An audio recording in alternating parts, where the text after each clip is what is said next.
All right. So what, John? What am I saying for an intro? Just who I am and Just who you are, what you do. Team Metro, residential real estate. Whatever just like your BNI intro. Okay. And you can be brief because I'm gonna extract more out of you from the questions. Okay. I don't like doing this stuff. No, I didn't know that. But do you see Brian call me from the stage, and what do I do? I'm like, you do nothing. I do nothing. I know. I have no impress at all. I should have looked at your heritage profile before I asked you on, huh?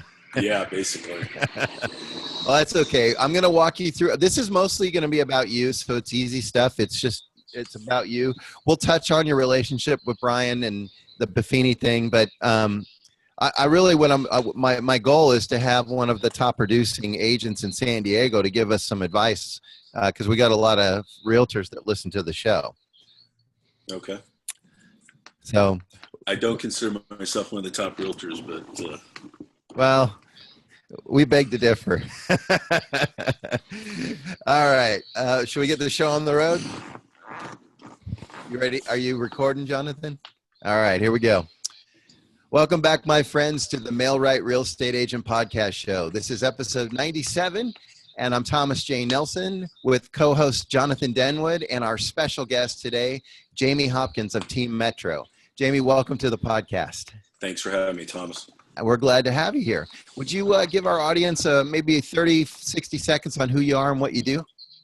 Sure. Again, I'm a downtown broker. My office is located just north of the downtown area, in the midtown area, we call it. I've been a real estate agent for 27 years. Just because I'm downtown, I work all over the county following the Buffini Systems, and we teach that in our office here at Team Metro.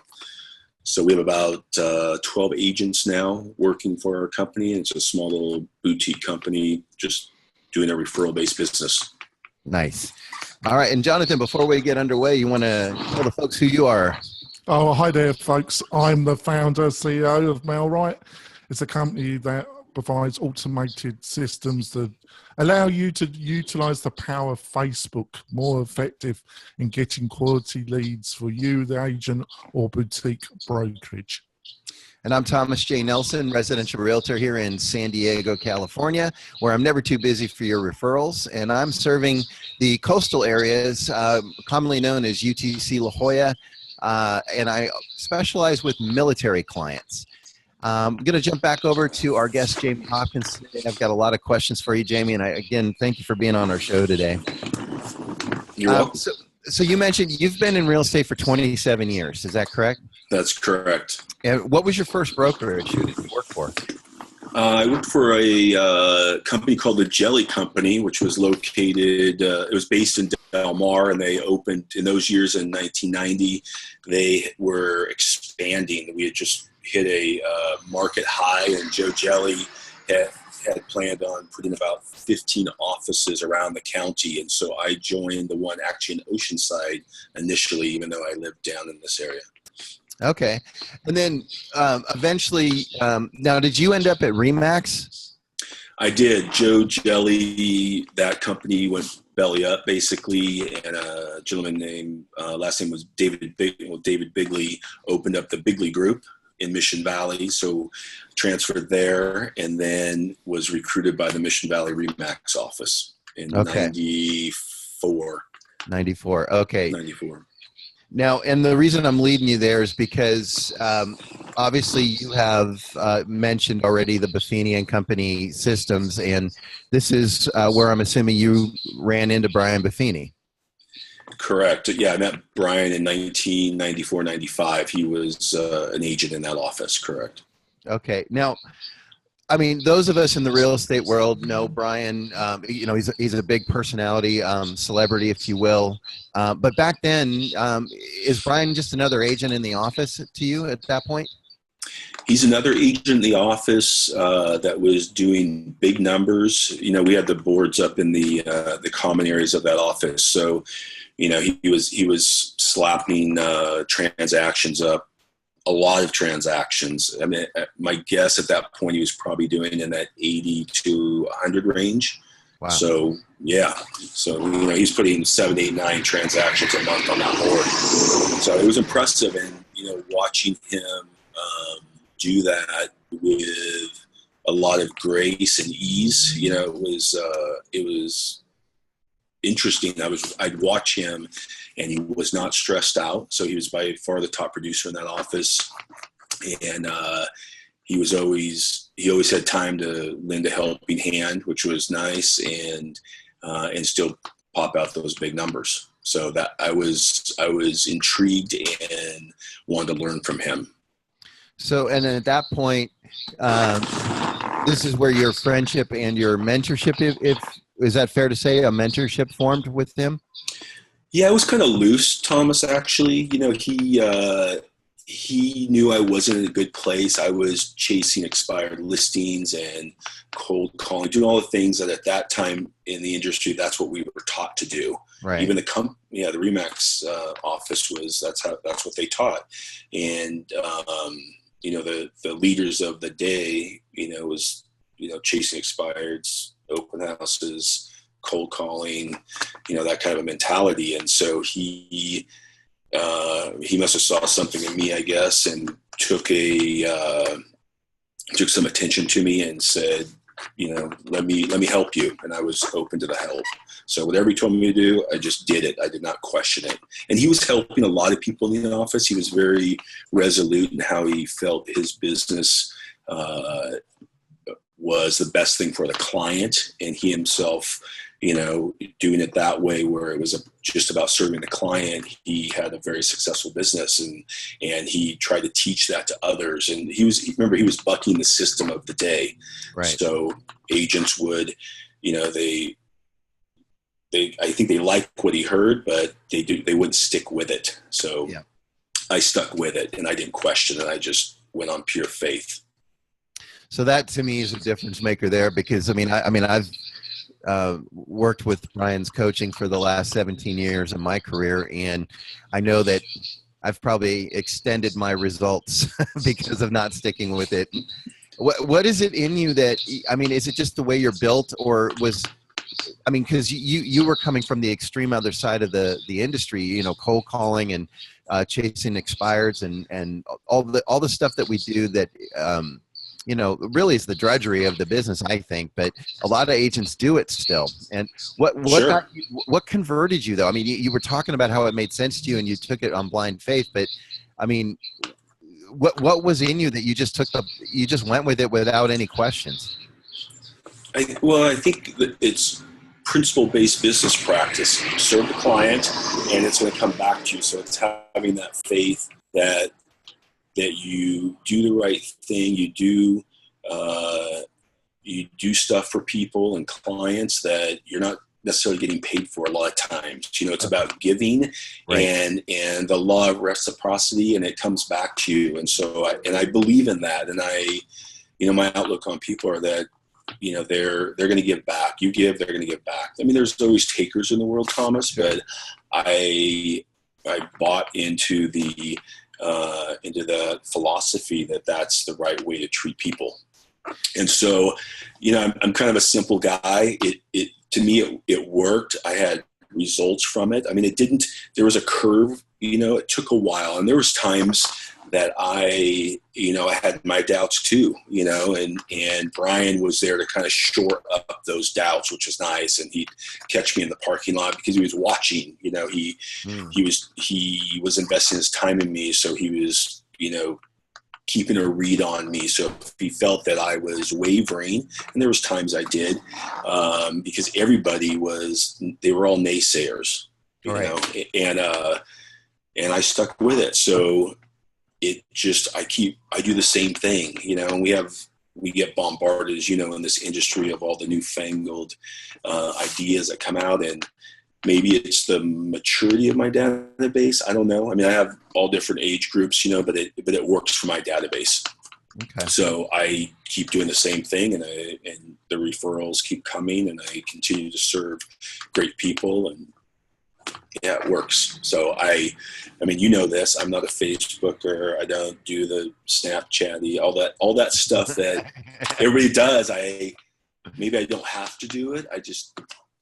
It takes away from being able to stay in close contact with, especially the clients that you're working with currently, than, trying to think of all these new things. It works for me, and I'm not going to change my system. Okay. I appreciate you sharing that, because I know we all struggle with whatever coaching we elect to use. I mean, you and I share a common coaching company and Buffini and Company, and Right.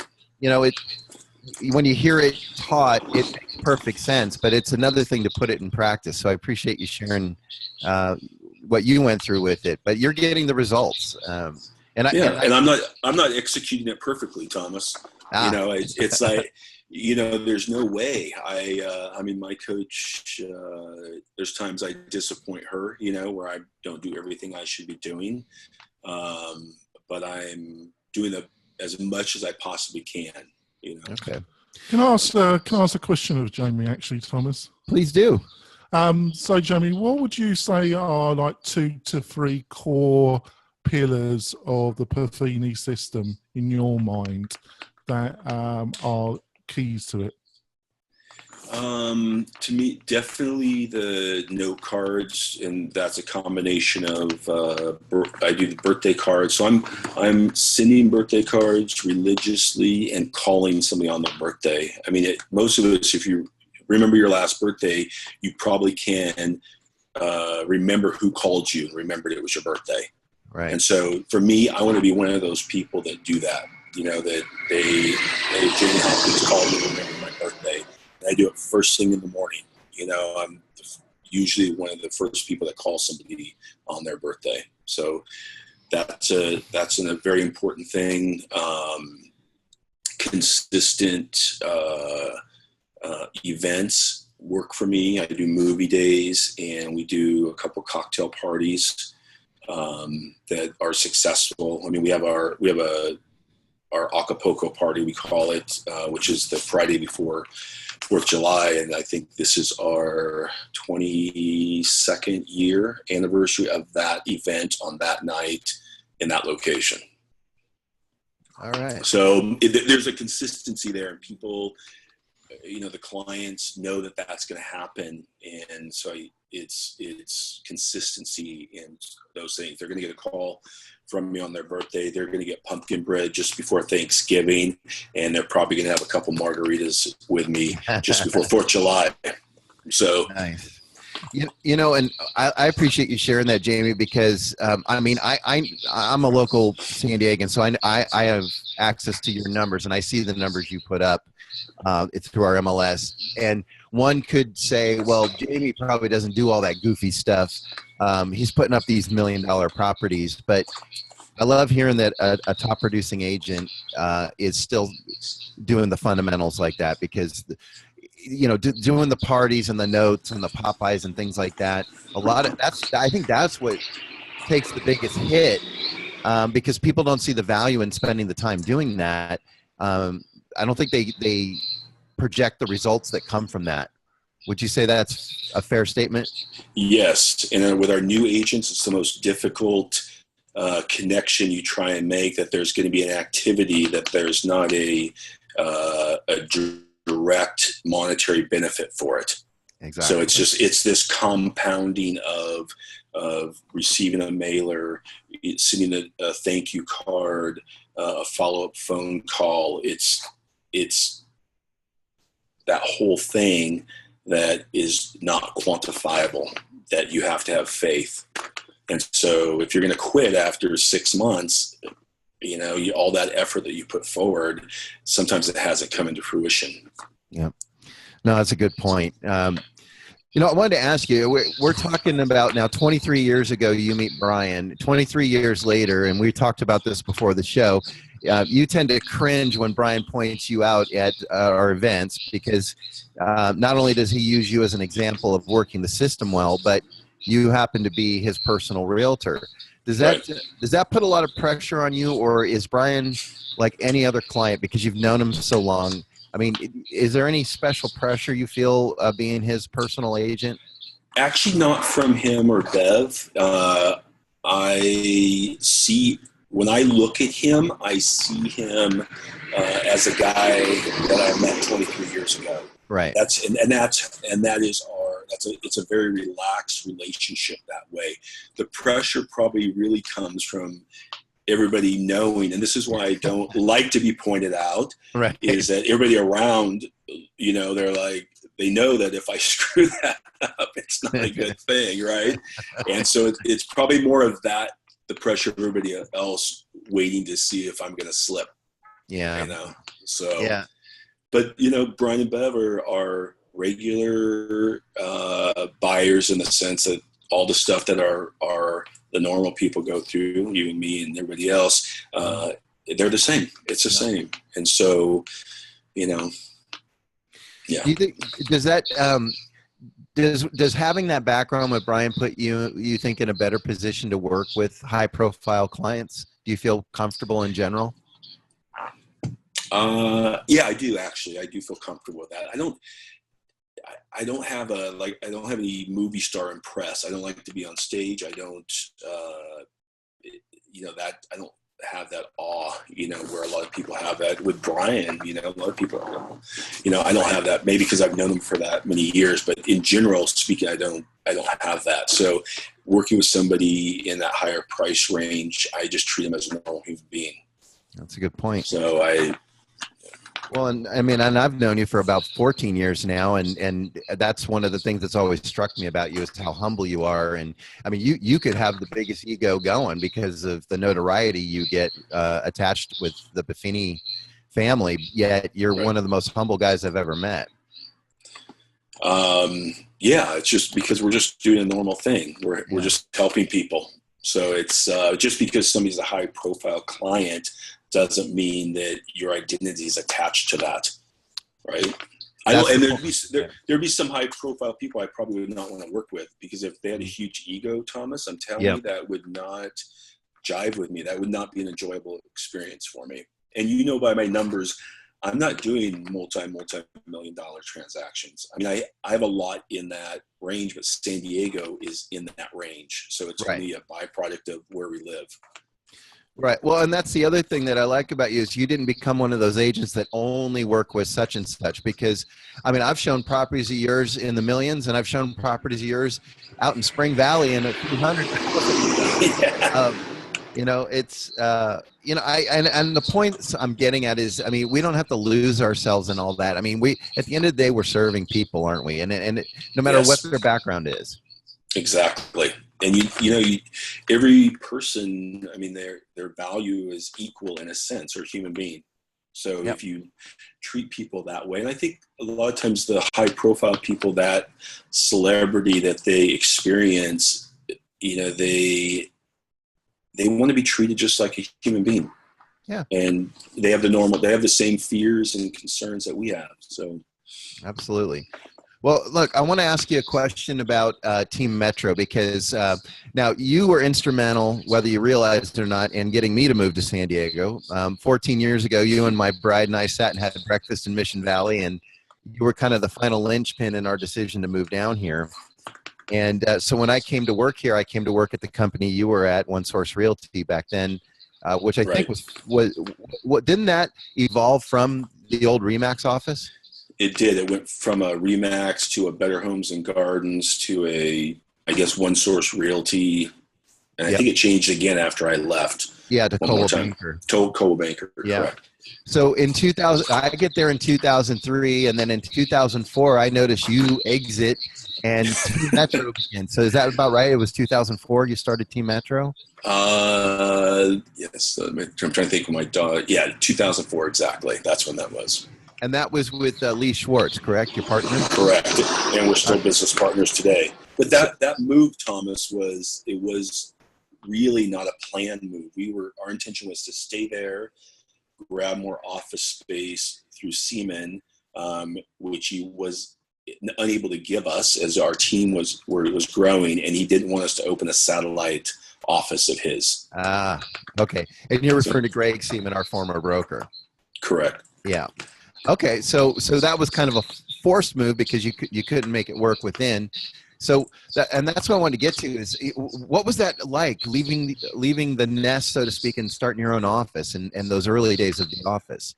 You know, it was exciting. We were trying to lease space outside. Actually, Greg was going to allow us to do it. We just couldn't have signage out there. We could go get office space somewhere else in town, work out of that satellite office, but have no signage. So we were, as we were trying to lease some spaces, we went out to the Starbucks space on Washington right at Goldfinch. They turned us down.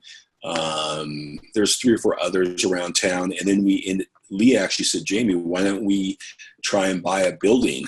I'm like, what are you talking about? He's like, yeah, I think we can do this. We can pull it off. You could sell a couple of those little condos in Mission Valley. I've got that duplex over in South Mission.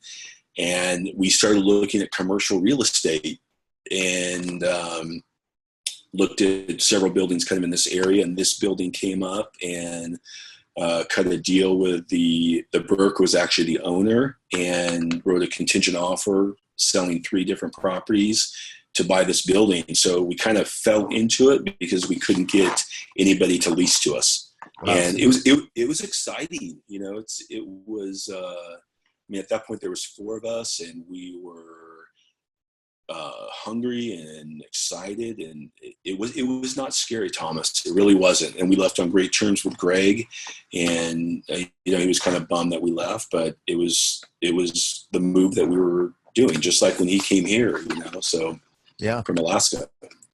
So when you go all in, I should mention that office you bought is what, in Bankers Hill area, isn't it? It's in Middletown. So you're a plane go over. Yeah, you're right by the flight path. I'm right underneath the flight path. Yeah, it's a very inexpensive commercial building. Yeah. Yes, folks. The American Air Force has joined the podcast. Yeah. Yes, exactly. So, but now here you are, all in. I mean, you've left a brokerage, you've started your own, and you just bought a building. What are the trials and tribulations in year one? Like, were there any struggles, or did it just hit the ground running? Yeah, there were struggles. It always costs more than you think it does to build out TIs and the timing. And for months, we worked in this building with it wrapped in brown paper, because we didn't have our finals, so we didn't want to get caught actually running a business out of this office. So that was our plan. There was a little stress, obviously, with the money, but it ironed out after that first year. And we don't actively and have never actively recruited other agents. They've come in because somebody's referred them to us. So over the years, we have people come and go, and even today, if somebody is referred to us, we try them on. We interview them, talk to them, find out what their expectations are. We explain the way we run this office, which is, as you know, just we're dug into the Buffini thing, and if it's not the right fit, then we pass. So right now we have 4 agents that have been in the business under a year. Wow. At one time. That's it. We've never had that many, but they're all good, strong referrals. We believe in them, and we're willing to invest in them. So, and do they all conform to the Buffini training in some way, shape, or form, or do you require them to have a coach? They don't have to have a coach initially, and it's usually a cost thing, in the very beginning. But they have to do the basic. They're going to sign up for the blue box or whatever it's called today. Right. Access to the CRM. It's kind of our program. If they're going to come here and they want to buy Zillow leads and do some of this other stuff that's strictly internet based, we are not the right company. We don't teach it. I can barely even. I was fumbling trying to get this podcast on this morning. You know what I mean? We don't teach that.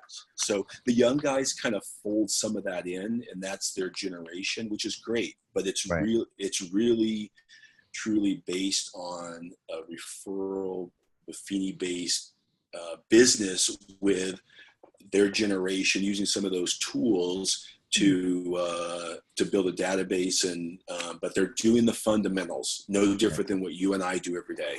And Right. they come in and yes, sir, we had our meeting at 11 and they're giving us their accounting for the week, no different than what our coaches do with us. So. Awesome. I know we have to take a break for our sponsor, Jonathan, so I'll let you do that, and then we'll come back to Jamie. Oh, that's great, folks. We're going to go for our break, and we'll be back in a minute, folks. We're coming back. We're having a great discussion with Jamie. We're learning more about his experiences in the real estate industry. Off you go, Thomas. All right. So my question is, if you had to do it over today, with the popularity of teams, would you still go out and open a brokerage, or would you just do a team, or what's your thought on how the teams have evolved these days versus a brokerage? Yeah, well, Thomas, maybe this is a misconception. You know, we call ourselves Team Metro. Everybody is working independently on their own business, no different than what you are. You're a Greg Newman, right? But we work, because this office is so intimate and tight, you know, if somebody's going out on vacation, everybody's kind of stepping in. So I don't know of another company that the agents help each other the way we do and share information so freely. I don't know of one. So that our team is that, you know, it's not that Jamie Hopkins has 3 buyers agents and a this and that. I don't have a team like that. Interesting. So it sounds like a fun culture to work in, because you could essentially have a personal life and still have a good career without having to lose that work-life balancing. Exactly. I mean, we want people to take their days off and, you know, stay healthy and take time to spend with their family and their loved ones. And that's all part of it. It keeps everybody at the top of their game because they're not sacrificing everything in real estate. I'm glad you said that, because I constantly beat the drum and probably debate the most with agents over the value of a day off. I don't. What is your regular day off? I take off Sundays, and I work really hard not to work on Saturdays, but I probably work every other Saturday out of necessity, you know, for scheduling with clients. And how many vacations a year do you take? This year, I went to Costa Rica right after Christmas through the 10th of January. I will do a Bass Lake trip with my family before everybody disperses off to college. And then my daughter's she's going abroad to Scotland for her, you know, for college, and Kelly and I are going to go over there just before Thanksgiving. Wow. 3. Nice. You mentioned your family. Kelly's your wife, and you have how many daughters? I have 2 daughters and 2 sons. 2 sons, so 4 kids total. And when you're with them on vacation, would it ever occur to you to check in with the office or do any deals while you're on vacation? I have my business covered, but yeah, there's times I would do that. When I was in Bass Lake, I was in Bass Lake when Brian closed escrow on one of his properties a few years back. So there's times I'm stepping in. It's not a complete black and white exit out of the business. So in Costa Rica, I was off the grid. So I had somebody cover me, and I was unable to check it, which is probably a good thing. Yeah. So there's times where you're off the grid, and there's times where you might have to step in and monitor it. But I mean, it sounds like it's a limited basis. Vacation's vacation because you disconnect from the office essentially. Yes, but sometimes you do have to step in. I mean, I just covered David Espinosa. He was in Europe for 3 weeks, and he would check in, and if I felt like he had to touch one of his clients, then he would touch him. Okay. Which is kind of what I would do. You know, if they thought it was necessary, I would do that. Okay. And I step away. You know, I'll sit in front of my house, Thomas. I don't know if you do this, you know, to finish up those calls. So I'm walking in to my home in front of my wife and my kids, and not with the phone on my ear. Yeah, no, I agree. I mean, I try to leave the office at the office, but I'm glad you brought up. It's not total black and white. I mean, it's an organic thing, but I mean, it's something to strive for. Is to because your family deserves the best of you as well, and you really can't give 100% to your family if you're spending the whole time checking in with the office. So there's a balancing act there. There's a balancing. I mean, if I'm feeling that I need to check in with somebody because of where they are emotionally in a transaction, right? I'll step away, and that by doing and taking 5 minutes to place that call, then my family does get 100% of me, because if I'm worrying about what's happening back at home, right, then they're not getting 100% because I'm not there. Right. You got to clear the headspace. Yeah. Yes. Well, I want to bring something up. I actually hadn't planned to do this, but we had some news this week, and you brought up Zillow. Zillow just launched instant offers, and that's a pilot program, I believe, in Nevada and Florida right now, where I guess there's 15 high-level investors that are willing to purchase people's homes online through Zillow's format. Are you familiar with this launch this week? I have heard nothing about it. Yeah, it's brand new. So basically what it's connecting 15 major Wall Street investors to Zillow Premier agents that have access to bid on being the agent to facilitate the process, because Zillow still wants to keep an agent involved, although they don't require it. But ultimately, this is a game changer. They're trying it out in Nevada and Florida right now. But knowing Zillow, knowing this now that I know you're just hearing it for the first time, but I mean, where do you see Zillow? I mean, I've always seen it as more of a tool than a threat, but when they do stuff like this, it's hard not to take a step back and wonder how far they're going to take it. So let me understand this. So an investor can go online and buy a house purely as an investment, not as I'm going to move into it. Correct? The way I'm understanding it is that, and it's these 15 investment firms. They're already predetermined, or at least they're in the pilot program. And then if they like the property, yes, they will invest in it. And my understanding is it's either a buy and hold or it's possibly a wholesale deal that they're going to resell. I don't know all the nuts and bolts of it yet, but I do know that it's essentially an app that you go through you can post photos and criteria of your home and the details of your home, and then that goes to the investors, and then it also goes out to these predetermined premier agents that have access to bid on being the agent to facilitate the transaction. And essentially they pair the agent with the investors if the homeowner wants representation. If they don't, they want to for sale by owner it, then they can work direct with the investors. And it's not a done deal. The investors still have to make a decision, yay or nay, but I just think it's an interesting yeah. I don't feel threatened by that, Thomas. I think, somebody's going to put their house on the line online to have somebody bid on it. They too have a right to accept or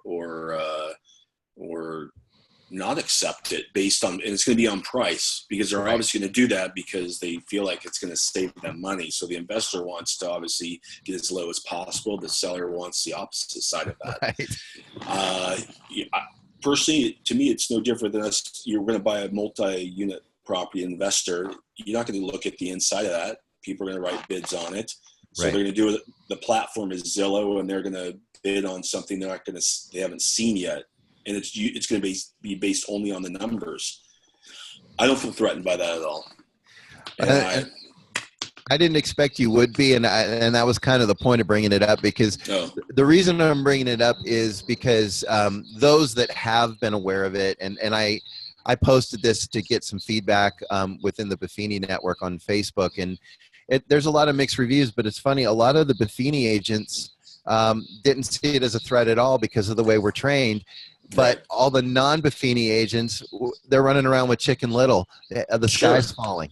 So yeah, they look at the pie and they're like, and they look at all these slices being taken out from other things, and that's not the way you and I view the world. So to me, the pie keeps getting bigger, and yeah, I agree. I want to ask. Go ahead, Jonathan. I was going to ask a question of Jamie. Obviously, you got the national franchises that have developed over a number of years and have dominated the industry to a certain degree. And then you've got boutique agencies like which you run. Where do you see the franchise agencies going? Because I'm not too sure in the age of the internet and also utilizing the one-to-one personal systems that you have successfully utilized and encourage your agents to use, that you really need to be part of a national chain, really. What's your feelings around that, Jamie? I think we have our agents, we want them to promote themselves and their relationship with their client. So, a lot of the folks in the big franchises, they're selling the company and what the company will do. It's really just a tool, that I think the big name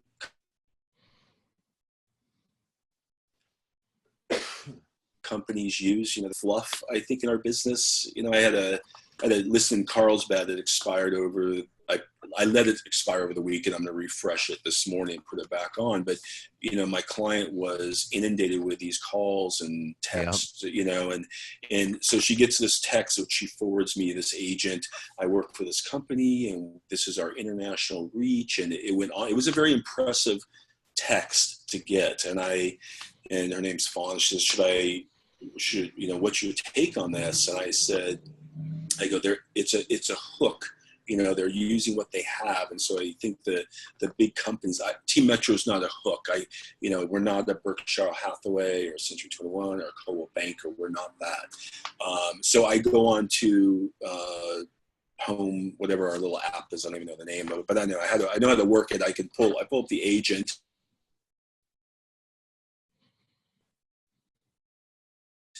And he sold, that's his production. And she's like, really? I said, really? And I went on the MLS, and then I pull it up, and because one of his pitches was, you don't have to reduce your price. You leave your price where it is. It's not that. I don't remember how it was termed, but it was basically, your property is expired. Well, probably did sell because it was overpriced, which my house I had on was a little too high. That's why I did sell. So I am going to be asking for a price reduction on it. So anyway, he had a house on there that he started off at $1,875,000, and it ended up selling for $1,300,000. So showing this to my client, I go, it's just what you're reading, what you see is not always the reality of what it is. Yep. So, well, you make a great point too, because some agents would have been taken aback by that text message and felt the threat. You did the next natural thing that I think a lot of agents forget to do, and that's go do your research, go do the due diligence. Is this guy for real, or is this claim for real?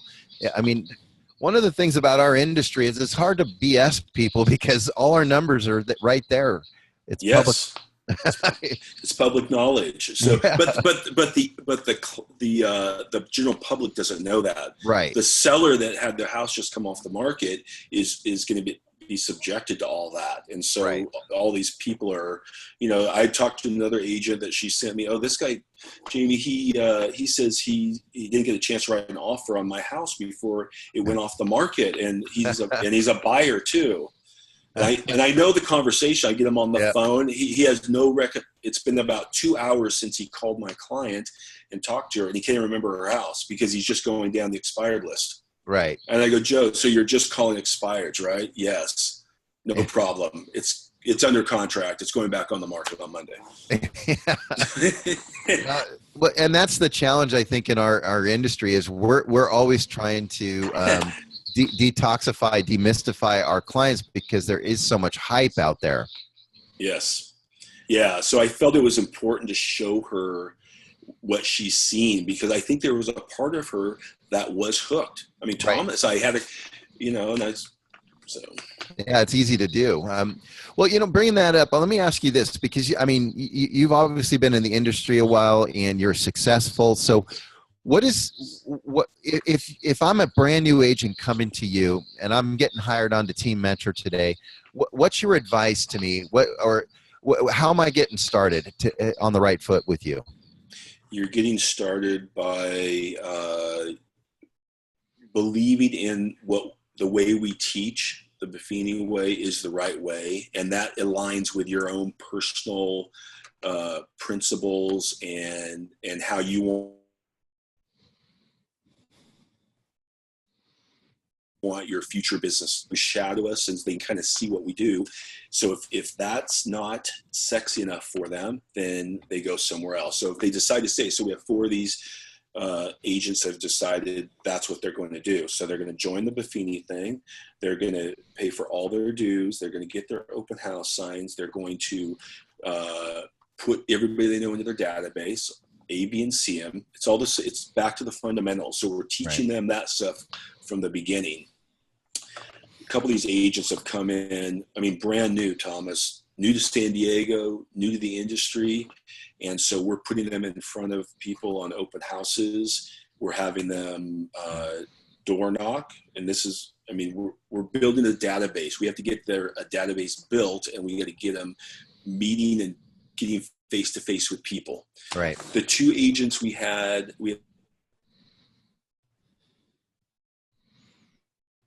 2 agents started at the very, both those guys in 2016, as they hit 2016, one of them sold 13 houses that first year, and the other one 15. One was 150 in gross, the other was 180 in gross. That's first year. So yeah, interesting. So the one of them, Mike, he actually signed up to do the first year program again. Because yes, because his database, and he'd done so many open houses and met people, it keeps unfolding like this. He's done like 7 in one complex in Mission Valley. Wow. Because he's being super diligent in the follow-up, and he's working he gets a listing in there. He's knocking everybody in his complex. It's farming in a sense, but in a referral-based, long-term relational way. And that's the difference. And I actually think the hybrid of a geographic referral business is smart, because you get this compounding effect. You take my database, Thomas, you dot it all over the county. It blankets it, right? It's hard for me to get to everybody. Right. So. Well, and you may have answered this, and I know we're coming up on our time here, but let's step outside of Buffini for a minute, so we both don't sound like we totally drank the Kool-Aid. Okay. Be sipping the champagne, folks. Yeah. Yes. But what are you seeing going on in today's market that's impressing you outside of the Buffini world? What are agents doing that you think they're doing right?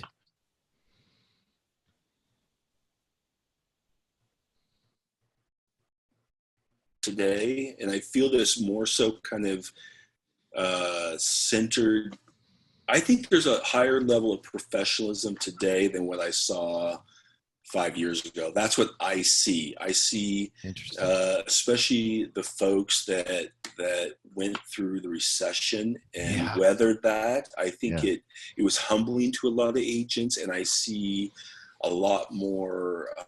I think the ego part of our business, I'm not encountering it at all. The only place I encounter it is if you're dabbling in some commercial real estate, which I've had a little bit of that in last year, where there's still this, this hierarchy that these commercial guys feel like they're here above us, and I don't feel that, but that's the impression they want to. That's what they play. But I see agents being super cooperative. How can we make this work for our clients, and a high degree of, just professional, good people. And it's a great thing. It's like, wow, awesome transaction, awesome agent. Everybody's happy. Yeah, that's what's impressing me. Because I remember back, before just the egos, and I still see it. Yeah, I mean, egos chased one of my assistants out of real estate. She couldn't stand agents on the phone. That's what she literally told me. I can't stand talking to agents. Yeah. But, and then during the recession, of course, dealing with all the distressed property and REO agents, that was a nightmare too. But I think you're right. It's, for guys like you and I that came through that, it was humbling, and Yes. and you kind of appreciate each other more because you both weathered that storm. We both went through something together. So yes. I would agree with you. One thing I like to say to Jamie and yourself, Thomas, is that I think at the core of everything you've been saying in the conversation is that real estate is a relationship business. Yes, and it's absolutely. about building up strong relationships with clients. So those clients feel that they're totally happy in referring somebody to you. And obviously a strong personal referral from a client to a friend or somebody they know, that cannot be beaten. But what technology is about, what it should really be about, it's about just doing all the things online that Jamie described that he does in his community through his managed events, or, ringing somebody up on their birthday. What you mimic in the world, in the one-to-one real world, you should be mimicking online, which is about building up relationships and also helping you build your database. Yep. Which is 101, comes from the Red Book, doesn't it, really? But I don't know what you, Jamie, what I've been surprised with the 2.5 years that I've been at learning about the real estate industry is that how many agents don't do the fundamentals in some ways. Are you still surprised by that? I am. And, we can... The folks that are not doing the fundamentals, it's showing up in their transactions by the end of the year. So it's a very transparent, and I tell this to the new agents when they step in and say, "Oh, I only did half of what I should have." Okay, well, then if you stay on that course, then expect that you're going to reach about half of the goals that you've set. Yeah, no, it's a good point. I mean, so it's a perfect business in that way, Thomas. It's what you invest in, it's going to give you back over time. Yeah, and then some, because I think, Jonathan, you made a great point. Technology is there to amplify what we're doing with people. It doesn't replace what we do with the fundamentals. It amplifies it. Well, everything, just to push MailRight a little bit, everything in MailRight has been designed to help agent build up a database, but to keep online, to keep them in touch and try and at the right moment, because clients have different, they move on average every 7 years. So you have these very broad group of people with different points in their buying or selling timeline, haven't you? So it's about keeping those relationships going and being the chosen one when the client is ready, isn't it? That's what I feel. I agree. Absolutely. Yeah, you don't know when that's going to be, and so you've got to stay consistent, and just at some point they're going to call you back, typically. Well, Jamie, I know you got to run because you're a busy guy, and I know you've got an inspection to get to. So I got to go. I got to let you go. I want to thank you so much for spending your time with us on the podcast today and sharing your knowledge. I feel like we've got a part 2 in you down the road. If people want to get in touch with you, what's the best way to reach out to you? How can people get a hold of you? Cell phone's probably the best, 619-250-6634. And if you have any questions, I'd be more than happy to help. All right. And Team Metro has a website, teammetro.com. You can reach them there. And Jamie's information will be up on the podcast as well as on the website for MailRight. Jamie Hopkins, once again, thank you so much for joining us. Jonathan, you want to tell people how to reach you? Oh, it's really easy, folks. You can go to the MailRight website, have a look around, see what we're doing. We've got exciting updates in the next couple of weeks, which hopefully I'm going to be talking about on the show. I'm really excited about that, but it's been a lot of hard work. If you want to get hold of me personally, just email me at jonathan@mail-right.com. Go to the MailRight Facebook page, leave a comment. I'm reasonably easy to get hold of, and I'm pretty friendly, aren't I, Thomas?